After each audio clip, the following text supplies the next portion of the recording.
tinoyo ang babae, biglaan na lang yang galit. Di ganyan kakausapin, parang lagi siyang may mens. Lagot kapag di mo siya sinusuyo pag nagtampo. Pagkagising may babae ka sa panaginip niya tatlo.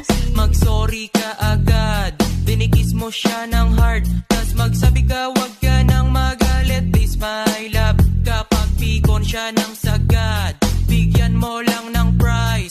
At syempre hug mo siya tapos ikis mo ang kamay. Pag may toyo pa rin kahit na pinakilig, lagyan mo ng asin, mantika, bawang at betchin. Sabi ko baby I'm sorry, sabi niya Sorry mama.